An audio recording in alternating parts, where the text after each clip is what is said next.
See, it's very weird to think that it took me 30 years to get rid of feeling guilty when I say no to the people.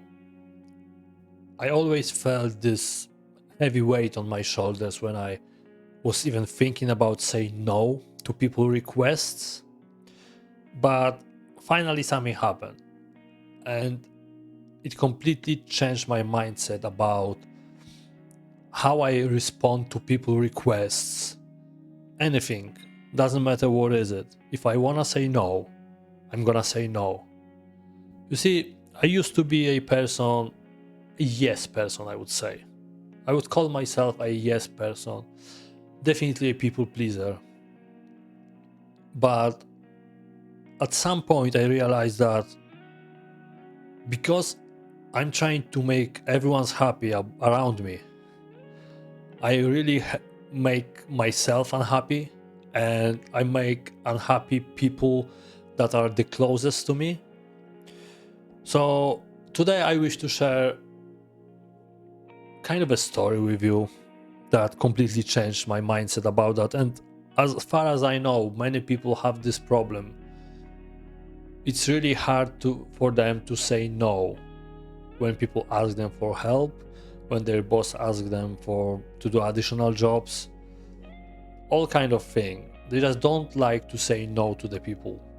So hopefully on the end of this video you will feel better about saying no when people ask you about something. You see, I used to work in a construction. It was very long 5 years of being in a construction worker, and at some point I completely lost interest in construction, and every morning I was waking up with less and less motivation for it. I literally was completely unmotivated, completely uninterested in this, what I will be doing in the next 12 long hours at work. And it was getting just worse and worse. Day by day, it just led me to the point that I was thinking, am I actually depressed? Did I actually took myself to the point where I can say I got a depression? And of course, when that day came, I knew I had to do something. I have to move on. I have to leave construction because otherwise it's going in a bad way. And I said to myself, I don't want to do construction anymore. I hated it. After a couple of weeks searching for work, I finally found a place as a final inspector in a factory. Lovely work. I really loved it. So I was working in this factory for a couple of weeks by this time, and one of the directors came to me to ask if I've been a construction worker before. And, of course I said, yeah, I've been a construction worker for a long time actually, but I hated it. That's why I came to your company. I don't wanna have anything to do with construction anymore. So, and our chat just ends up like, everyone went in their own direction. But the next day, another director came to me and asked if I could do some construction work for them for a couple of days. And I was like, it was weird with situation, because at that point I realized in this company, in this factory, people really agreeing to everything, people saying yes, whatever they gonna ask them. They're gonna work long hours, they're gonna do whatever their responsibilities at work aren't. Actually they shouldn't do that, but they're gonna say yes. Literally, like, everyone was agreeing for whatever they've been asked. And I was like, I was in this position where I don't want to do it. I hated construction. I don't want to go into this direction. So unfortunately, I said, look, I won't do it. And very weird situation, because I realized straight away he wasn't happy. But at that point, I would rather lose my job than actually go back to construction. even doing anything for a day. I really didn't want to do it. And first thing in my head popped out was, okay, I can start looking for another work because I just lost job now. But you know what? I really convinced myself. I really strengthened this option of saying no after what's happened next. Because what's happened next quickly convinced me to stay behind my answer, because the next thing out of the director mouth was, yeah, you're gonna do this quickly, it's nothing for you. You have been doing that for years, so it's just a small job. And then I repeated myself and I said, no, I won't do it. And we ended up in this weird situation where I was not sure what to do, but I quickly realized that he's also not sure what to say, because he's been used to the fact that everyone said, yeah, okay, no problem, we're gonna do this, we're gonna stay longer. But I said no. And after, long story short, after a couple of days, I find out that another guy was doing that, even though he had nothing in common with construction, but they just took someone to do this job for them. And I have to say that something at this time just clicked in my head. And so much respect to myself, because despite the fact of being scared, and I said what I meant, and I meant what I said to him, I did what I thought was the right call at the time. And I simply put myself in the first place, not my boss, not the company, not the moment of feeling comfortable. I choose myself and my happiness over everything. And what is very exciting is that from this moment, everything changed. I felt like I had a proof that I can say no if I don't want to do it. I started to say no to literally everything from this point. Obviously, for the things that I don't want to do, and there is a lot of things that I don't want to do. But because of this small situation, I realized you can say no. Nothing gonna happen. Nothing. You won't die because you said no. You will be okay. Even if someone decides to fire you over that, you will be okay, because you've done what you think should be done. It was amazing feeling, actually. Very soon after, I changed my job. And I haven't been sacked. No one fired me. It's because I said no. It's completely different story. But in the new place, I had pretty good contact with my boss, to the point that he invited me to his boxing match. He was fighting in a boxing match. And again, I didn't want to make him feel bad. And I also didn't want to say no to my boss, obviously, because it's gonna be a different, very weird situation. But I know I don't like it. I don't like boxing. I said, look, completely politely, look, thank you very much for your invitation, but I won't be able to do it.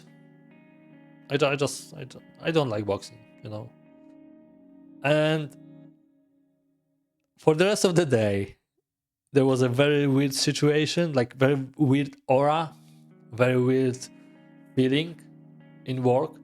But the next day, everyone came back to work. Everyone acted normally. No one was weird. No one had a grouch you call it. No one been, pissed off or something. I didn't die. I didn't got fired. Another success in saying no on my account. Saying no to the thing that I don't want to do. But then the real challenge came. We received an invitation for a wedding from a couple we had known for a while now. And we did like them.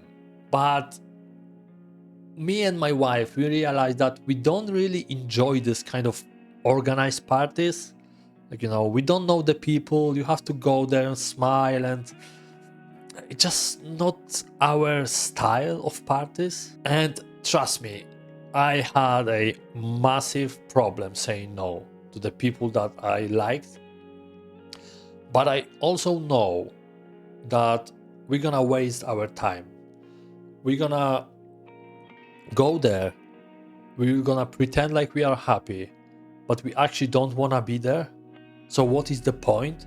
The only problem is I will have to feel uncomfortable for a couple minutes because, you know, it's gonna be weird to say to someone to the wedding invitation that, look, we won't come. But I think because this previous proof that I had, I said no to a couple things, and also important things, maybe less invasive, but you know, I said no to my boss. I said no to my boss again.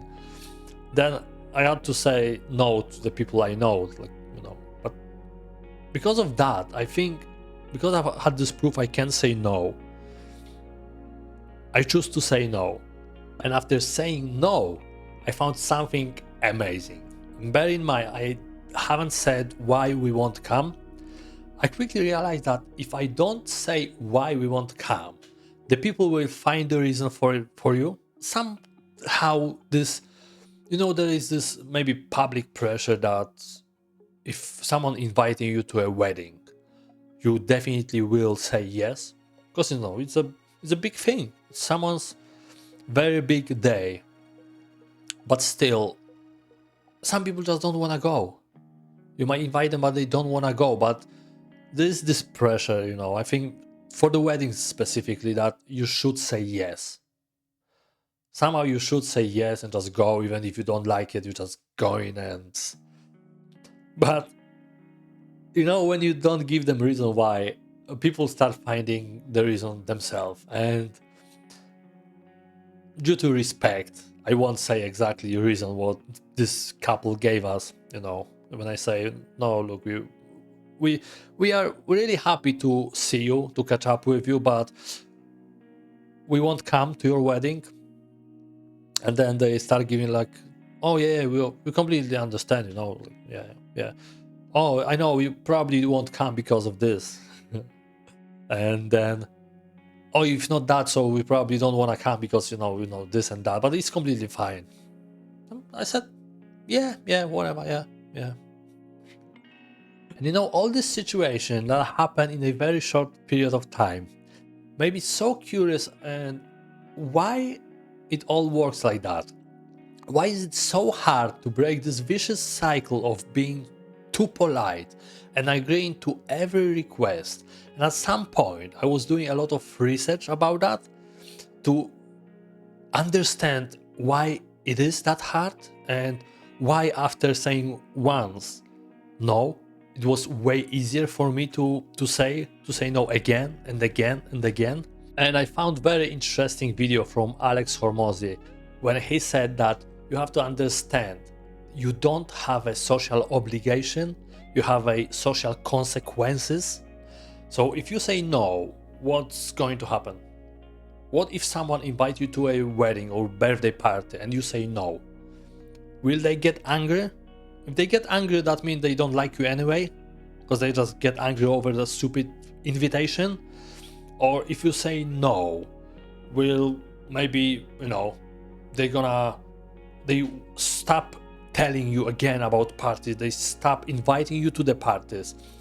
So actually that's a good consequence, because you don't have to lie again, you don't have to find a reason or why I can't come, and you know, my son is ill, or you know, I have to do something, that's stupid.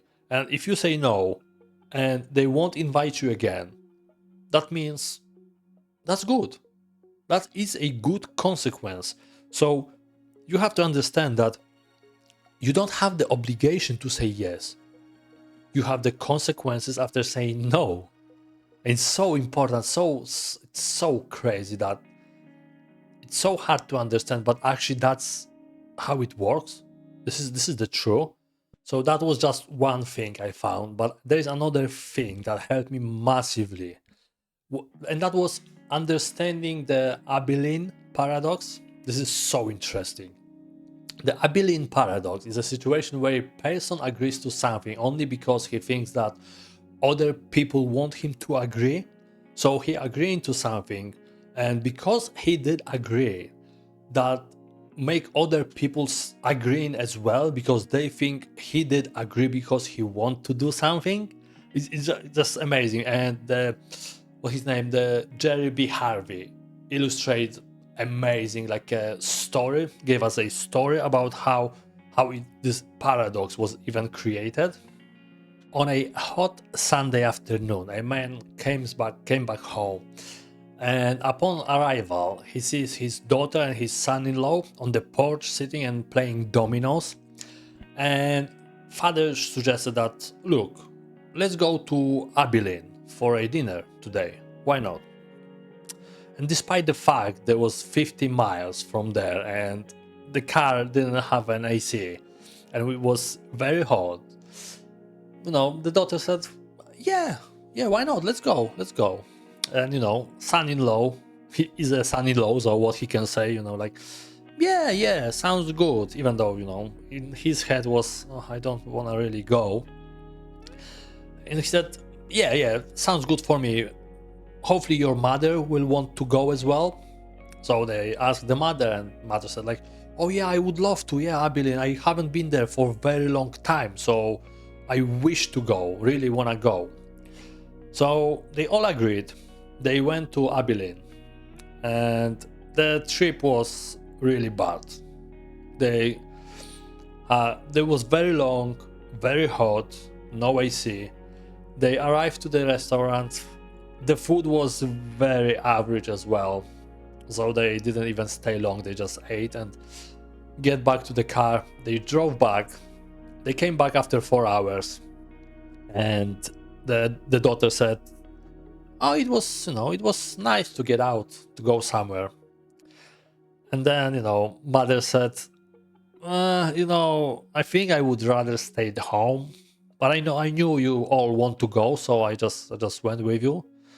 And the son-in-law was like, I didn't really want to go, but because you all want to go, I didn't want to say no.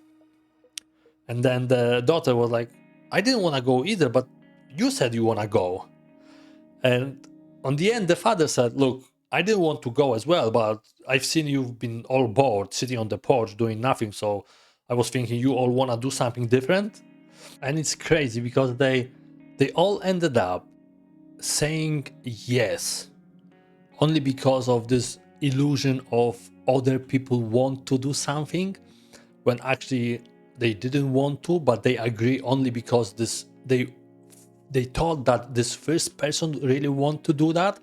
And very good example is, like, if you know someone but you don't know him very well, but you know him enough, and they invite you for a wedding, to the wedding which you think like, I don't even know them that well. There will be their family and all that stuff, and how I gonna fit in there?